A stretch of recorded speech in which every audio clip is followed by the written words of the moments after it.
Hi everyone, my name is Thesis Harris.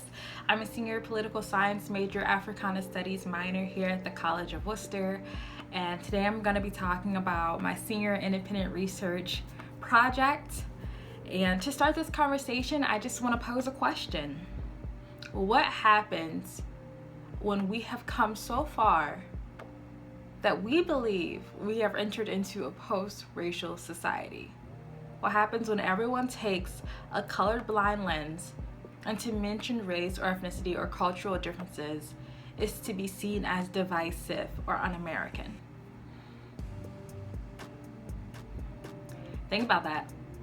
All right, and I'll be right back.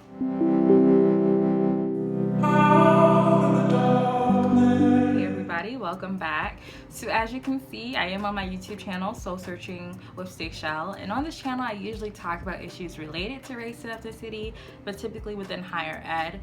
But I just love topics of race and ethnicity in general. So of course, as a political science major, I love race and ethnicity in US politics and finding a way to study those topics more specifically.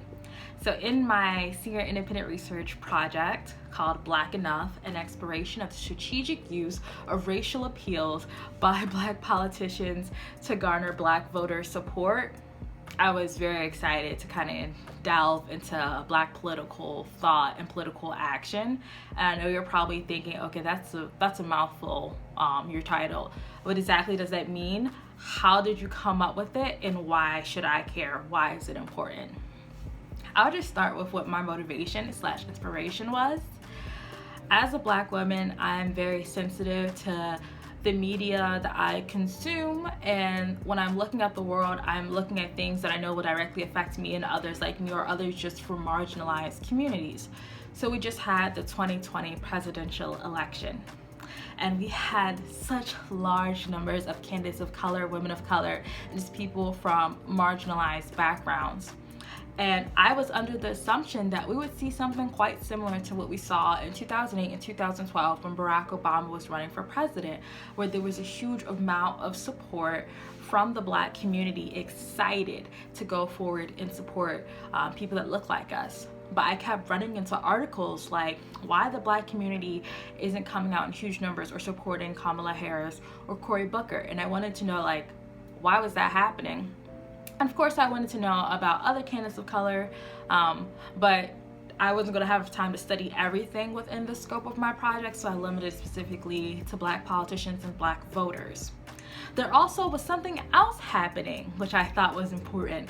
We had a President Donald Trump, who was trying to implement some actions with agencies to say that we shouldn't have critical race theory taught. We shouldn't be teaching things about white privilege because those things were divisive and un-American. And that really shook me to my core. And it made me think, okay, everyone thinks, hey, we've had a Black president. We've succeeded. We're at the point we no longer need to have these conversations. We're all equal. But obviously, we know that's not true. We see that there are still structures in place that are keeping a lot of us down and in harm. We see the Black Lives Matters movement is still continuing, and it has been happening for years. We see Protect Asian Lives. We see the rise of xenophobia against Asian and Asian Americans. We see people continuously having really bad takes on immigration that are just rooted in racism, sexism, and xenophobia. So, it's one of those things where it's like, if you don't have people that look like you in office, then how can they understand that experience and start to break down those structures? So I wanted to figure out what makes a good Black candidate. How can we get more Black candidates into offices? What needs to happen on the Black politicians' end? And what do Black voters need to be sensitive of when evaluating Black candidates? Do we hold people who look like us to a higher level? Do we expect them to know everything, be connected to the community, have multiple ties, and make sure that, they're going to put their money where their mouth is? Because I sometimes hear in my own family questions about, hey, we voted for Barack Obama because we thought, hey, a Black man is going to do some things for the Black community. And when he got into office, we saw that the Black community wasn't necessarily his first priority. And what does it mean? Like, how do we critique Black politicians and politicians of color, but how do we also make sure that they still can hold offices? Because it seems like if you have a criticism for a marginalized politician or someone who's in the public sphere, it has huge consequences that their white counterparts do not have to worry about, where they can afford to be criticized and still hold office. So let's talk more. What exactly did I do? So I posed the question, how do Black politicians' use of race-based appeals impact the level of support they're able to garner from Black voters? And basically that just means when a candidate is Black and they mention that they're Black and that they're for the Black community, does that help them with Black voters, and do Black voters end up having high levels of support for them, or does it not really change anything, or is it lower levels of support? And then I wanted to know, what type of race-based appeals are the best for a Black politician to use? And the way that I looked at that are verbal race-based appeals, which are things when you're explicitly stating things that the Black community can pick up on, such as, hey, I attended a historically Black college or university. I am a part of the Divine Nine, which is the original Black fraternities and sororities, Greek organizations that a lot of the Black community can pick up on. When you hear things like, I am for marginalized groups, I'm very connected to my community, I'm going to try to bring back resources to these marginalized communities, like you want to be able to see it and hear and know, hey, you're talking to me.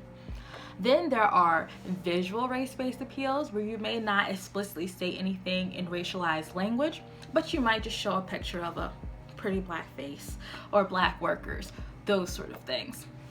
So I ran a survey experiment. I had over 400 respondents of all racial backgrounds, because I originally assumed I wasn't going to get enough Black respondents in it, so I opened it up to everyone, which was great because I got to compare, okay, how does Black voters respond to Black politicians, but how do white respondents respond to Black politicians? So that was really cool.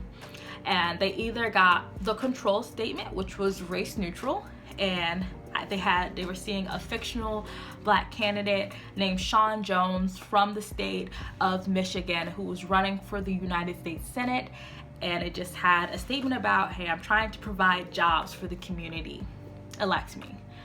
Or they got the verbal one, which told them that Sean Jones grew up in a Baptist church, singing in the choir, attending civil rights demonstrations, went to Howard University, was a part of the Divine Nine, very connected to its community, those sort of things, and how they're also trying to provide jobs to groups that typically go overlooked, marginalized communities.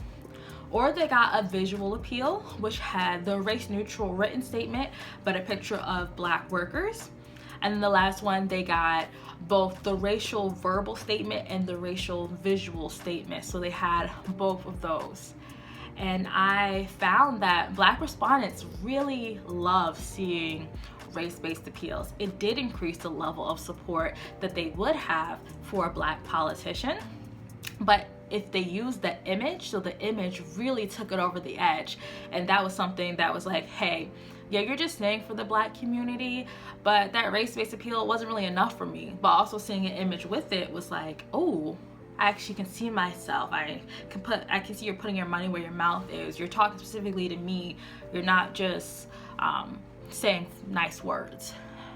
I did find that white respondents not very fond of the verbal racial appeal or racial appeals in general, and I had to break it down upon party and those sort of things. I found that Republican white respondents really were more likely to have higher support for the visual, and that was something I had to evaluate and say, like, why is that?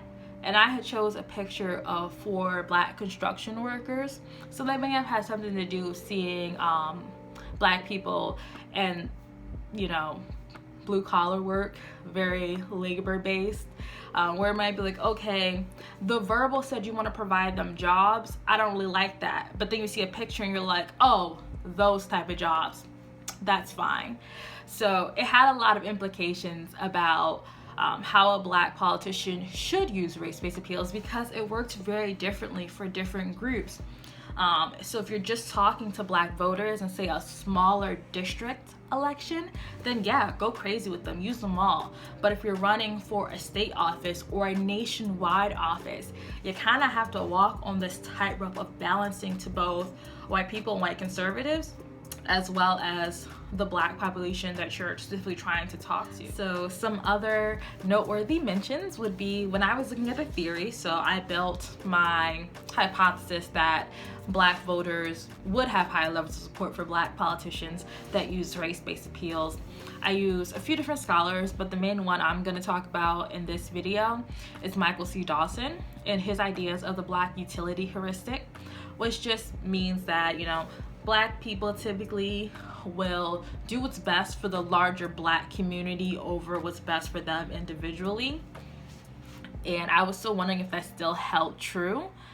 And one of the things that I was kind of putting it in conversation with is this idea of proximity to Black spaces and defining Blackness. So obviously you're going to define Blackness in Black spaces, but in the past, Black spaces has been a very geographical location. So you can take me for consideration. My ideas surrounding Blackness and things like police brutality was framed around my experiences with Freddie Gray growing up when I was in high school. But now I live in Ohio, so it's a bit different. And I was wondering, okay, well, when people are now coming into wealth or just moving away from predominantly Black spaces, what does that mean? Are we still having the same idea of what's best for the Black community? And I thought that that was going to become harder, but one thing I forgot to think about was the introduction of very targeted social media, such as you have sites like Twitter, where you can end up on Black Twitter, where you're interacting with different Black people about Black concepts and ideas, or Black TikTok. And I forgot about that, even though I'm on both of those sites, and how you're now connected to a larger group of Black people. So you're now bringing a lot of other people's definitions of things. And I was wondering how this affected how we define Blackness, especially we take into consideration Barack Obama or Kamala Harris, both mixed race Americans whose Black lineage is related to immigration. So for Kamala Harris, it's Jamaican lineage, even though that is kind of related to some other things. And then for Barack Obama, immigration from Kenya on his father's side. So you see, it's kind of those things where some people say, okay, well, if you're going to represent me, a Black American, and understand my understandings of how I want to be represented in reparations and those sort of things like that, you need to have a connection to enslavement within the United States. But then you have sites like Black TikTok where like I am seeing people from not just, you know, my geographic region, but people from across the United States, from the South, from states I never thought there were Black people in. We're connected to the Black diaspora. We're hearing other people's understandings of Blackness and how the issues that they're dealing with and how far they've come or how far they still need to go.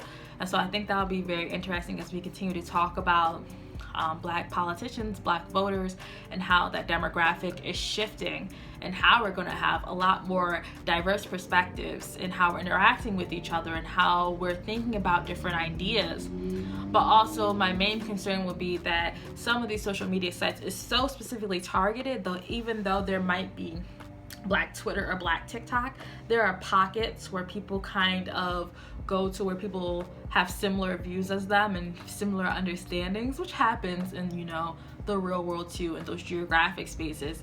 But definitely it can sometimes feel like everyone agrees with you, which is not always the case. But thank you for watching this whole video, and sorry for rambling at the end. I love this project. It made me feel good and scared at the same time of like understanding how things have changed, but understanding how sometimes it feels like we're backsliding. Like, hey, if we can't have a coherent conversation about race and how the role race has played in the United States, we won't ever get anything done. So I just want to say thank you all for being here and listening to me talk about my senior independent research project, and it should be on open work soon, and then you'll be able to access it, hopefully. And if not, I can probably just share it. But thank you. Have a great day. I hope you enjoyed.